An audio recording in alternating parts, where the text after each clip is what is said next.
오늘은 사도행전 17장 말씀입니다. 오늘도 주시는 말씀의 은혜가 우리 안에 넘치기를 원합니다. 오늘 사진과 영상은 오늘 말씀에 등장하는 지역 아덴, 곧 지금의 그리스 아테네와 그곳에서 사도 바울이 말씀을 전한 아레오바고입니다. 사도 바울은 빌립보 교회를 루디아와 그의 가족, 그리고 옥을 지키다가 주님을 영접한 그 간수와 그의 가족, 그 두 가족을 중심으로 하여 온전한 교회로 세우고 다음 선교지로 이동하는 것이죠. 1절, 그들이 암비볼리와 아볼로니아로 다녀가 데살로니가에 이르니 거기에 유대인의 회당이 있는지라. 사도 바울은 빌립보를 지나서 다시 이제 선교지 데살로니가로 이동하였습니다. 데살로니가에서도 사람들과 또 교회를 세웠지만 그곳에는 박해가 심해서 다시 그곳을 떠나 또 베레아로 도피하고 그곳에서 또 말씀을 전하였습니다. 11절 말씀, 베레아에 있는 사람들은 데살로니가에 있는 사람들보다 더 너그러워서 간절한 마음으로 말씀을 받고 이것이 그러한가 하여 날마다 성경을 상고하므로 그 중에 믿는 사람이 많고 또 헬라의 기부인과 남자가 적지 아니하나. 사도 바울은 고난을 당하며 도망 다니면서도 그 와중에도 주님의 사람들이 손을 들고 죽게 나오는 일은, 또 교회를 개척되어지는 일은 계속 일어나죠. 바로 성령님이 하시는 일이죠. 오늘 말씀에 보면은 베레아 사람들이 더 너그럽다라고 말씀하고 있죠. 이 너그럽다라는 것은 마음이 넓고 부드럽고 말씀을 받을 준비가 되어져 있다는 것이죠.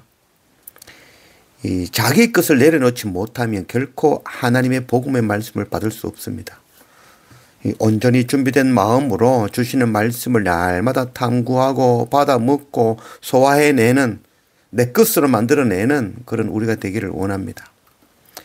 13절, 데살로니가에 있는 유대인들은 바울이 하나님의 말씀을 베레아에서도 전하는 줄을 알고 거기도 가서 무리를 움직여 소동하게 하거늘. 사도 바울 일행이 베레아에서 복음을 전한다는 그 소식을 데살로니가에서 듣고 따라온 것이죠. 그래서 그들을 사도 바울과 그 일행들을 핍박하고 방해하고 위협한 것이죠. 사도 바울의 이 선교 여행, 우리가 선교 여행이라고 하지만 사실은 선교 여행이 아니라 고난의 여행이다라고 해도 과언이 아닐 것입니다. 고난이 없으면 복음은 전해지지 않습니다. 고난 없이 평안하게 행복하게 즐겁게 복음 전할 수 있다라고 하는 것은 속이는 말이라 하겠습니다. 자기의 생명을 아끼지 않는 자를 통하여 하나님의 복음이 전해지는 것이죠. 또 사도 바울은 그 베레아를 떠나서 이제는 아덴, 바로 지금의 아테네로 이동하여 복음을 전하게 됩니다. 바울이 아레오바고 가운데 서서 말하되, 아덴 사람들아, 너희를 보니 범사에 종교심이 많도다. 내가 두루 다니며 너희가 위하는 것들을 보다가 알지 못하는 신에게라고 새긴 단도 봤으니 그런즉 너희가 알지 못하고 위하는 그것을 내가 너희에게 알게 하리라.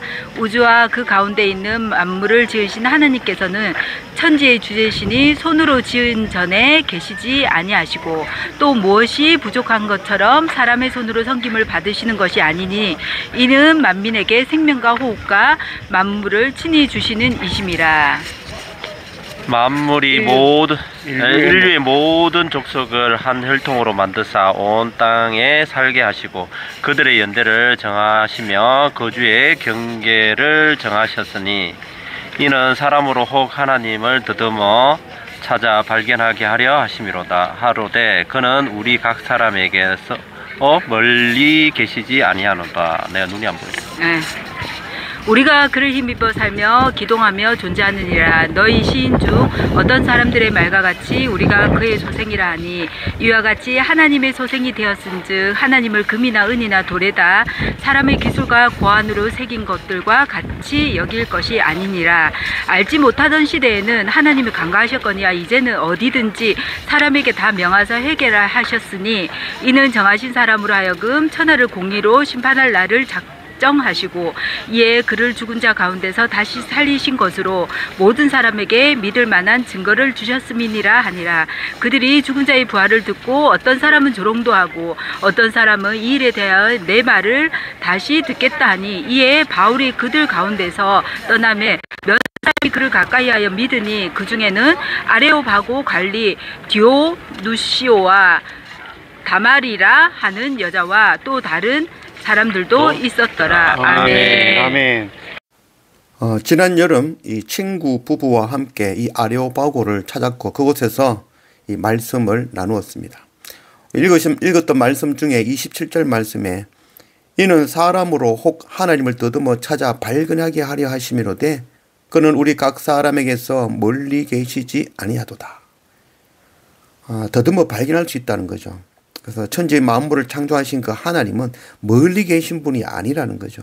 우리가 손을 뻗어서 더듬으면 찾을 수 있는 바로 우리 곁에 계시는 분이 바로 하나님이시다라고 말씀하고 있죠. 또 오늘 마지막 34절 말씀에는 몇 사람이 그를 가까이 하여 믿으니 그 중에는 아레오바고의 관리 디오누시오와 다말이라 하는 여자와 또 다른 사람들도 있었더라. 사도 바울이 아덴에서도 복음을 전하였고 그곳에서 많은 사람은 아니었지만 복음을 받는 자들이 있었죠. 그 사람들을 통하여서 또다시 그곳에 아덴 교회가 개척되었죠. 제가 있는 이 튀르키에는 81개의 도가 있습니다. 그 81개의 도 가운데에 성도도 한 명 없고 교회도 사역자도 없는 도가 자그마치 40개가 된다고 합니다. 한 명의 믿는 자가 있다면 그 한 명을 통하여 사역자가 들어가고 그를 통하여서 교회가 세워지게 되는 것이죠. 한 명의 성도라는 것이 이렇게 귀하다는 것이죠. 그런 가운데 사도 바울은 이 아덴, 바로 아테네에서 이 네다섯의 성도를 세운 것이죠. 이들을 통하여서 아덴 교회가 개척된 것입니다. 오늘 마지막 말씀에 이 아레오바고의 관리가 나오죠. 디오누시오 그리고 다말이라는 하는 사람이 있죠. 이 디오누시오는 나중에 이 아덴 교회의 이 감독이 되죠. 그리고 감독이 되어서 그곳에서 복음 전하다가 AD 95년에 순교하였다라고 전해지고 있습니다. 사도 바울이 아덴, 바로 이 아테네에서 복음을 전하였고 그곳에서도 이 사도 바울이 복음 전한 것을 듣고 숨겨진 주의 사람들이 나오고 교회가 개척되어지는 것이죠. 그곳에서도 역시 박해가 있었지만 결론적으로는 숨어있는 하나님의 사람이 손을 들고 주께 나오고 그것을 통하여서 교회가 개척되어지는 것이죠. 대성공인 것입니다. 선교사님들, 선배님들이 늘 하는 말씀들이 있죠. 참 제자 한 명을 남긴다면, 그래서 교회가 개척되어진다면 그게 정말 선교의 성공이 아니겠느냐라고 말씀하시죠. 사도 바울은 어딜 가도 성공하는 자이죠. 우리가 이 사도 바울의 선교 사역을 보면 정말 부끄러울 수밖에 없죠. 우리가 정말 고난과 함께 복음을 전하고 그 복음을 통하여 한 명을 세우는 그런 성공하는 선교가 우리 가운데 넘치기를 원합니다.